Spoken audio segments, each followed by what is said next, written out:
Hello again, welcome back everyone. LiquorHound here with you, and thank you for joining me once again for another spirit review video. Today we're going to be taking a look at some really tasty American single malts because recently I picked up this Stranahan single cask and was really impressed by it for the price point and everything. So I decided, you know what, let's compare some of my favorites throughout the years. And so we're going to take a look at Stranahan's, but we also have a Westward, which, you know, in the American single malt category, it's been coming on strong probably over the last, I'd say about 5, 6 years really, where it's been building and building and getting better and better. There's a lot of other players that can be picked up, like Virginia does some, and a few others doing single malts. But the heavy hitters have always been Balcones with their single malt, Stranahan's with some of theirs, and Westward now. Because Westland was also another one, the originators with Westland. They're still really good. Some of their private single casks can be amazing. I don't have one here to review, so it's not up here, but some of the single cask Westlands are great. But story, how this one happened. I was actually at a educational facility here in North Texas called the Whiskey Castle, Whiskey Crusaders Whiskey Castle, and it's a great place. He does a lot of things where he'll bring in distillers, blenders, and they do educational classes.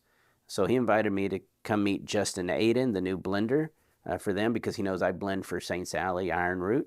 And so, you know, I go there and meet him. We taste through the entire lineup together as a class. And of course, they do the standard Stranahans, which surprisingly for me, I was like, man, this thing is still really well blended, nice and round, low proof, easy drinker. If you're just getting into bourbon and stuff, that's going to fit perfectly.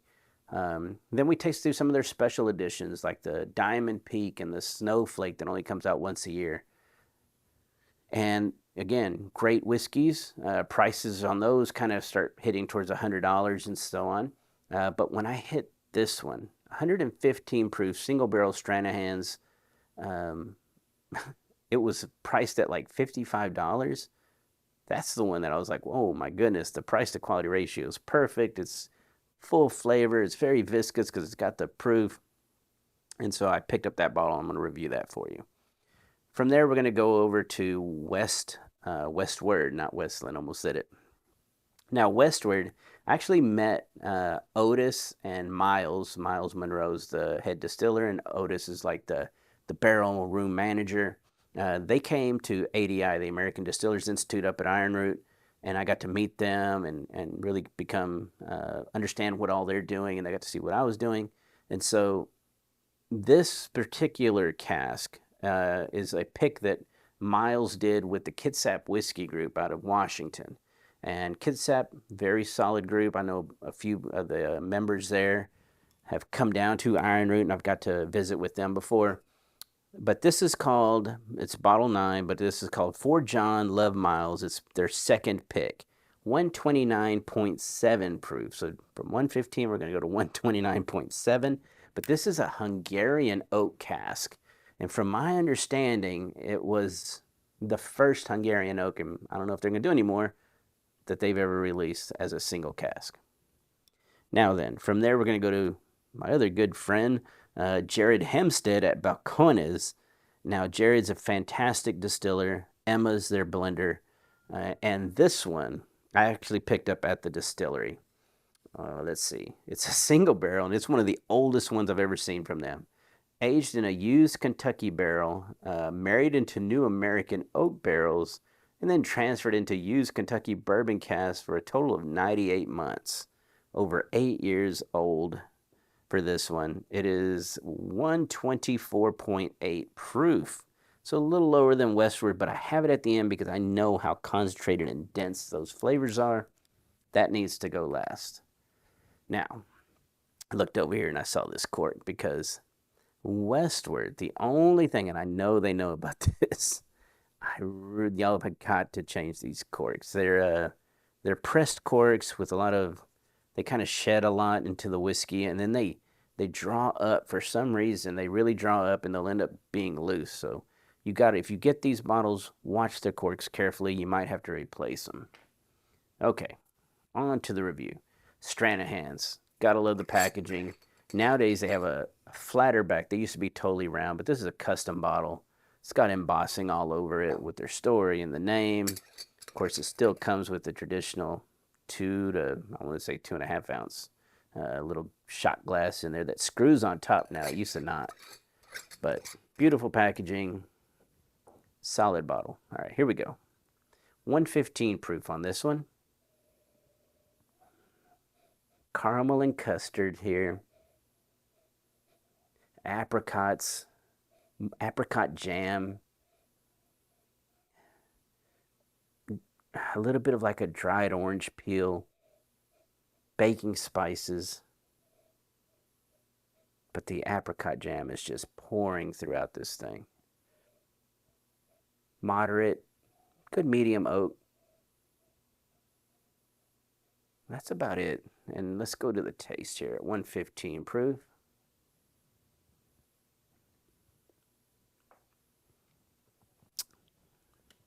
Wow. Where to start? Okay. Start with heavy, rich caramel right up the gate. Little bit of butterscotch in there.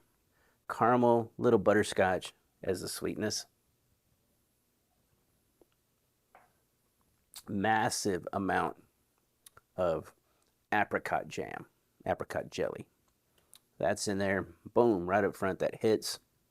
A little bit of raw honey aspect to that. A little bit of a plumminess underneath that apricot, but the apricot is definitely the star of the show here. But really ripe, sweet plums. Imagine that with the apricot jam. Light, kind of like a newer leather tone, just a little bit of newer leather going into that back end. Again, moderate, medium oak. Nothing that's going to sit there and be like super tannic to you. It's very juicy, fruity, full flavored, lingering, easy drinking, which is kind of scary for it at 115 proof. And let's see. This one, 100% malted barley, pristine Rocky Mountain water. This was done for a store that actually closed down. So that's not going to do you any good. But 115.86 proof. It's only 5 years and 7 months old in Denver, Colorado. Wow. Now, when you get that much apricot on a whiskey, because Westward will do it too. They'll get a little more tropical, but that apricot thing, and Balcones has done it with lineage.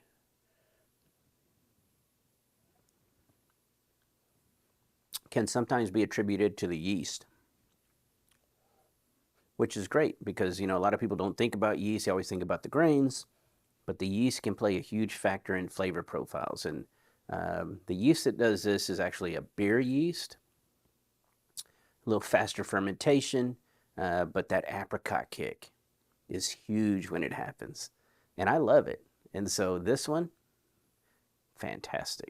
We're going to see if Westward still has that kicking on this one, even though it's going into Hungarian oak. Double rinse here. 129.7 proof. Let's see what Miles has been up to. Good grief. Oh my goodness. This thing has been breathing too. I don't gas this bottle because I'm always curious where things go, especially when they're younger. Big ABV, you don't need to gas them. You let them go for at least, me personally, I'll let them go for a year. But this one is wild. It's the first thing that hits me is almost kind of like some barrel-aged gin characteristic to it. Some agricole rum aspects to it. And it's all that Hungarian oak that's adding those unique characteristics because it has that kind of tropical apricot thing that they're known for, that papaya, sometimes underripe pineapple. This one has a little bit of that. That apricot is in here, but it's more balanced. It feels, this was the star here, not so much here. Sandalwood, cedar, cardamom, What is that one? That's celery seed is a crazy one. Usually I only get celery seed in like rums from like Guyana will typically have that a lot. Or again, gins, you'll find that.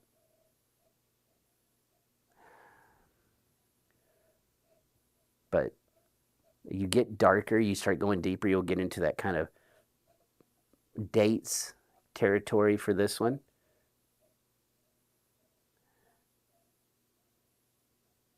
Let's taste it.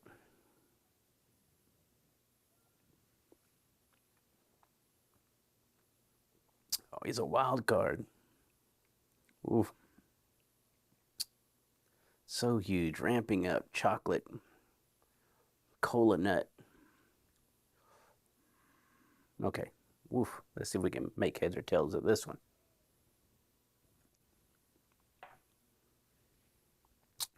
Big, dense, dark character. Ooh, it's getting dank. Wow. Big, dense, dark characteristic. Molasses, sorghum, brown sugar, we'll call it that one. Rummy tones to it. A lot of rummy tone here. Again, that Guyanese rum aspect is found in this single malt, oddly enough. Again, that's that molasses, blackstrap molasses. So it's not super sweet. Then you get right past that initial hit of all that. Licorice, dark, baked down cherries. Again, dates, figs for sure, like fig Newtons are in here. That anise, anise, and some of that licorice part is really driving on that mid palate, in with that cardamom. There's a rootish, dried roots, dried herbs in here on that mid palate. It's a lot of them together. But if you think like a natural root beer, it's kind of that aspect, minus that, again, sweet root beer. It's just that herbal component. Picks up on mid palate. Super dense on that fig and date. Going into the back end, now you're getting into those exotic woods, right? You're getting into that, it's kind of sandalwood. That date and fig is just pounding through the finish with that apricot underneath. And that licorice is still there. Clove and licorice. That's super enjoyable. That sandalwood, cedar aspect is still in there. It's a wild, wild ride right there. Now, typically, it does not drink 129.7 proof, so you have to be careful with this one. Super complex, super deep, and they're all like this. It doesn't matter if it's this pick, your local store pick of a Westward at cask strength, huge flavor. Now, when you get to the standard Westward, if you can only get that one, it's equally great, but it's definitely not super wild. It's more round as far as it'll have a little bit of that papaya, a little bit of that tropical essence to it, and the apricot. Again, they never really drink their proof. Gosh, what a finish on that thing is amazing. They love air. When I first got this one, I thought, it's really good. I've had better, but now with this one with air, I think I still had, I have to put a lineup together, but this one is way up there. It's really solid. So Kitsap, good job. Okay, so now, that old Balcones, and I think it's double barreled in Kentucky, old Kentucky bourbon barrels. I've had a lot of good things from Balcones, but this one's way up there for me. When you talk about that little bit of cola nut that's here, now we're into cola syrup territory for this one. Big,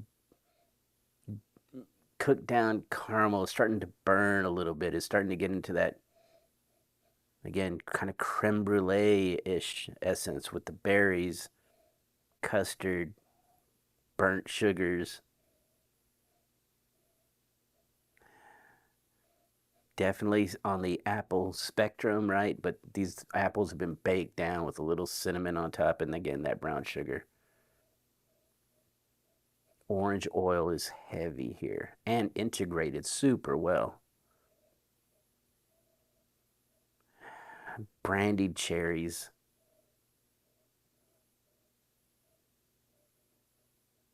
There's almost like Armagnac characteristic here, which is crazy.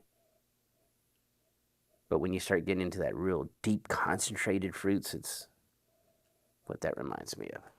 Okay, let's taste this.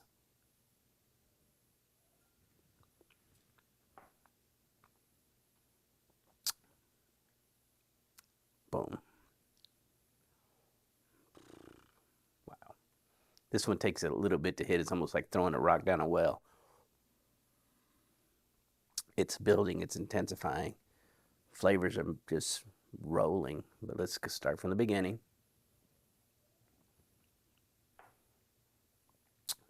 Brown sugar, there's no caramel here. This is brown sugar. This is dark and dense. Brown sugar, little molasses, but definitely sorghum here. Now, once you get past that, you start going into, man, it almost goes right into aged tobacco. Leaves is in here. Lots of, again, clove and dark and old leather. Clove and old leather hit early. Everything's hitting early. That aged tobacco, clove and leather hit early. On the mid palate, it gets jammy and juicy, almost like, again, these Armagnac-like fruits of figs, dates, a little bit of raisin characteristic, in with some baked down apples and plums. But this is super tannic and dense. This is dark. This is deep. This is not this. It's definitely not this. This is, again, these are lighter, more enjoyable, easier going.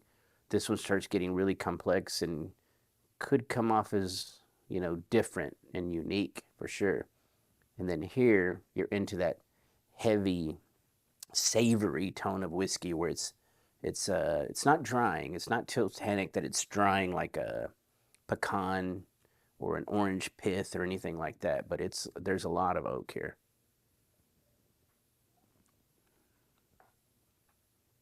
The chocolate, that again, cola syrup, rich, dense oak, old leather, aged tobacco. Ooh. But the cocoa, just a lot of cocoa on that back end with that resinous oak. It's a beautiful expression from Balcones. Emma, Jared, doing fantastic work there. Of course, this is a single barrel, but if you're ever in Texas and you're in Waco, Texas, if you're ever in North Texas, come see us at Iron Root. I think we're doing phenomenal work as well. But, you know, from us, I want to say it's like 2.5 hours. You'll be in Waco. You can see Balcones. We're a ways from Westward, and we're definitely a ways from Denver as well. But come see us. There's some fantastic distilleries around us. Andalusia comes to mind. Yeah, some great ones. So if you're there, come see us. But I hope you enjoyed this video review. Please know that I did buy each and every one of these bottles myself. So if you can contribute, please join us over at patreon.com/LiquorHound. That's how I'm able to self-fund these bottles to review for you so that you can know you're getting unbiased, straightforward content. But regardless of platform, I greatly appreciate each and every one of my viewers. Keep leaving all those great comments, and I'll get to them just as soon as I can. Everyone have a great day, and cheers.